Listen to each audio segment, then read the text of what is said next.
is up everyone, welcome back to another Gunpla review, and today I'm taking a look at the high-grade Scramble Gundam from Gundam Build Fighters Try Island Wars. If you haven't seen my unboxing yet, then make sure to check that out, but for now, let's check out the mobile suit itself.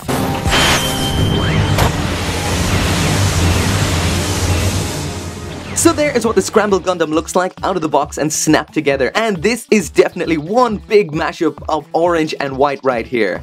One thing I'll mention straight away about this Gundam is, usually I wouldn't recommend panel lining every single bit of detail on a Gundam, but this one, it just looks so plain when those lines aren't filled in. I mean, it looks really plain. Probably one of the worst looking Gundams for lacking detail I've seen when straight built, probably down to that orange. It just looks really flat. And speaking of which, I have to say it's one of the oddest choices, that color scheme right there. That orange is just really, I don't even know how to say it, weird. And probably the oddest usage of it has to be on the V-fin. That orange and yellow don't go together at all. At all.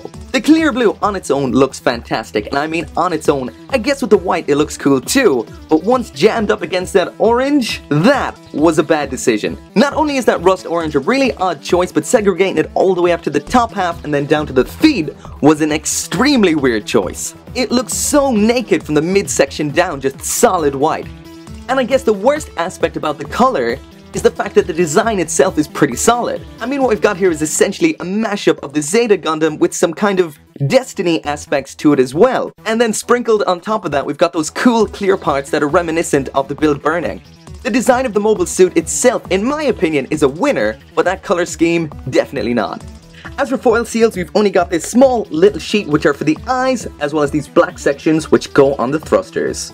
So there is the high-grade Scramble Gundam with everything that it comes with, and as you can see, it's not a whole lot. Once again, we're stuck with only one set of hands. Those are the ones with a hole in them like this. As for weapons, we've got these arm-mounted beam rifles which can be mounted in either direction and can rotate. These are a pretty cool concept, but I have to admit I don't really like the way that they clip on. They clip onto the little clear parts, and they can pull out quite easily, and it looks just a little bit awkward. As well as that, we've got a pretty standard set of beam sabers, this time with a flat beam, and when not in use, these can be stored in the side skirting, like so. As for the articulation, it's all pretty good. The arms are good, the legs are good to the front, a little bit limited towards the back because the side skirting here is fixed.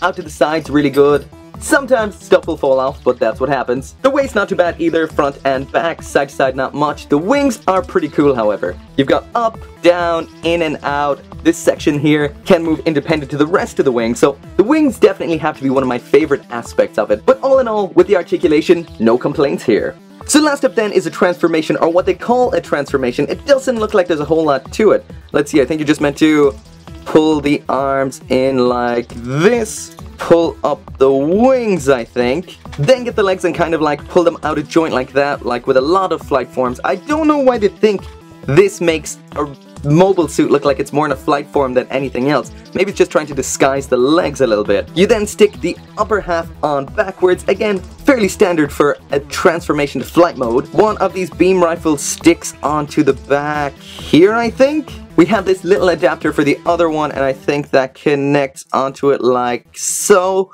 and that should attach onto the chest like that. Okay, wait, that one is backwards, that connects on like that. So yeah, apparently that right there is the fly mode. That is terrible. He just looks face down. Like, so many times I give out that flight modes just look like a face down Gundam with a shield over its head. From the top they look okay, from the bottom not so much, but from every angle this thing just looks awful. It doesn't look like a flight mode at all. So that is it for the review. Is this one a hit or a miss? I personally think it's a bit of a miss. It could have been so much more. For a completely unique mobile suit, they made a lot of odd mistakes. The first one definitely has to be the flight mode. It does not look good at all. It's like just because it was Zeta based, they decided to give it a kind of Wave Rider style thing, trying to stick the square peg into the round hole, and it just didn't work out. However, the mobile suit itself I think looks great. Really great. It's just a shame about that color. Personally, you may like it, I don't. The orange is weird, clashes with the blue and the yellow, and the white looks completely bare in comparison. Again, if you want to make this look good, you're going to have to at least panel line it, but even better, paint it a better color. But anyway, thanks for watching, and make sure to come back for more Gunpla reviews. See you next time.